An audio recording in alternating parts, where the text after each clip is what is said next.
mapapansing may katusuhang sinipi ang kaputol ng talatang Isaiah 43 at 6 na mula sa Ingles ay iniliwat nila sa Pilipino na di umano ay may malayong silangan doong binabanggit. Patutunayan naming mababasa sa Biblia ang salitang Far East o malayong silangan.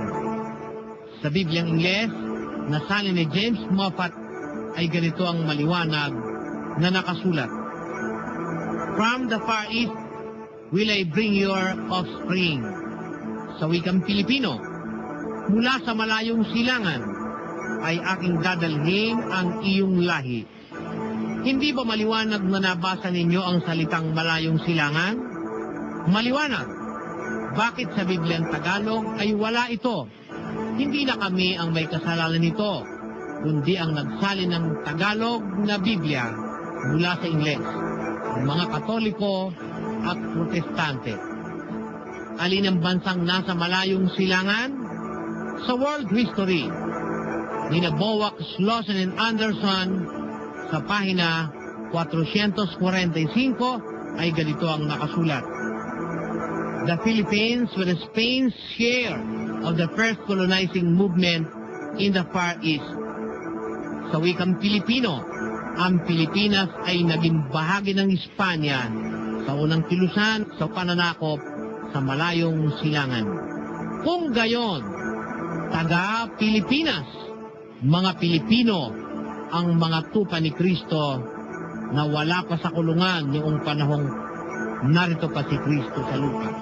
Pansinin na para lamang mapatunayang ang salitang malayong silangan ay mababasa sa Biblia, ay tinalon ng mga ministro ni Manalo ang Bibliang Ingles na salin ni James Moffat pagkatapos na sisihin ang mga Protestante at Katoliko na siyang may kasalanan di umano kung bakit hindi raw mababasa ang malayong silangan sa Bibliang Tagalog.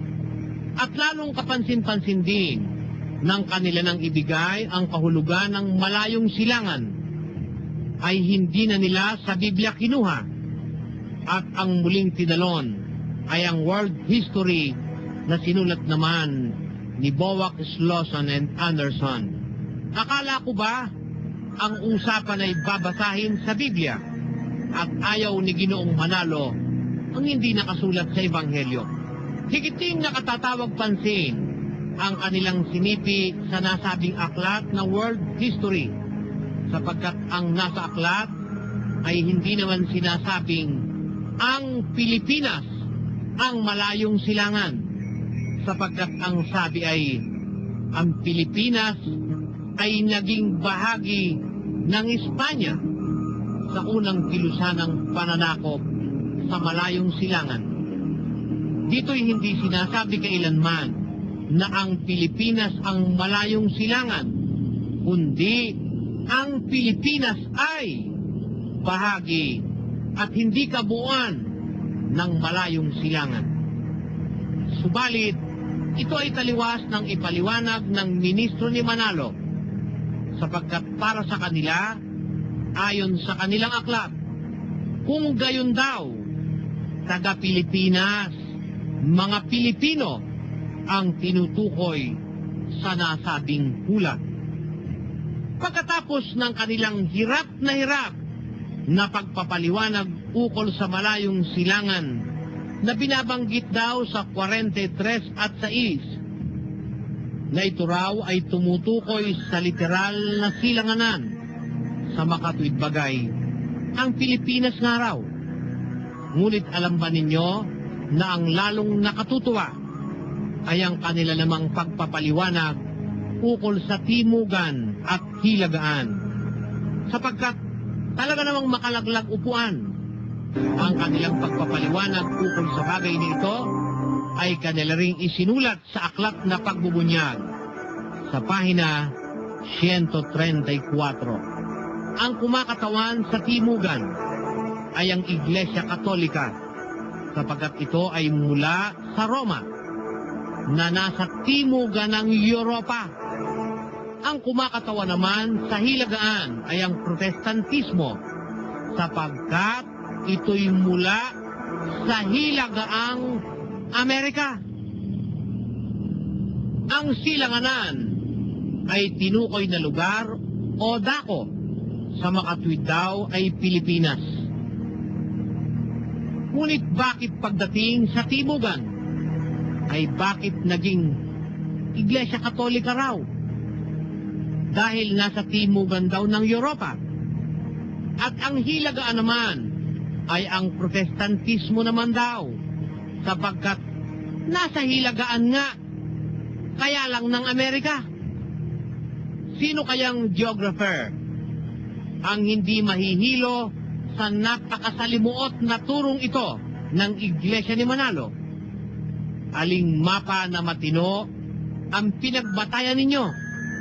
Bakit pagsilanganan ay silanganan ng mundo na Pilipinas naman daw na hindi naman totoo? Bakit pagtimugan ay timugan na lamang ng Europa at hilagaan naman ng Amerika? Ngayon, kayo nga ang magsabi, tupad na tupad nga ba ang Isaias 43:5-11 kay Ginoong Manalo? Siya nga ba ang tinutukoy na hinuhulaan sa mga talatang ito? O baka naman wala siya nikating na naipasa sa mga pamantayan ng hulang ito? Nabanggit naming nakatutuwang isipin ang sinabi ng isang ministro ni Manalo na kung hindi raw matutupad kay Manalo ang ating hulang tinalakay ngayong gabi, ay hindi kailanman sugo ng Diyos si Ginoong Felix Manalo. At ang Iglesia ni Cristo na kanyang itinatag kailanman ay hindi magiging totoo. Sadyang maraming salimuot na aral ang itinuturo ng maraming mangangaral sa ating panahon. Bagay na hindi nararapat ipagkibit-balikan sapagkat ang kasangkot ay ang kaligtasan ng ating mga kaluluwa. Katuruan na maaaring pang personal na interes lamang ng ilan at hindi salig sa banal na kasulatan. Ito pong muli si Brother Danny Navales nagsasabing ang pagsusuri ay kailangan nang hindi nagugulangan. Maraming salamat po hanggang sa susunod nating pagtatanghal ng Wirdong Doktrina. Pagpalain tayo ng Panginoon, mabalos.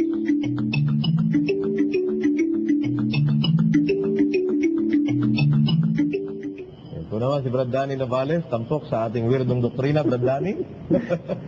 Ayun, hingin natin po ng kay Brother Eli, Brother Joseph, dahil sa medyo talagang mahirap. Alam mo, para mabuo yung... Brother Danny, Opo, Brother Eli. Brother Joseph, Opo. Mr. Luz, Po, Brother Eli. Attorney, Oh, Brad Kingkong. nakikinig po ba kayong lahat? Opo. Alam niyo ba yung salitang regla? Rule. Salitang Kastila. Oo, Kastila yun, ang Palatuntunan. kaulugan ng rule. Opo. Regla, rule. Mhm. Yung regla, yung rule, ang nagseset ng standards sa anumang pamantayan, Brother Joseph, Opo.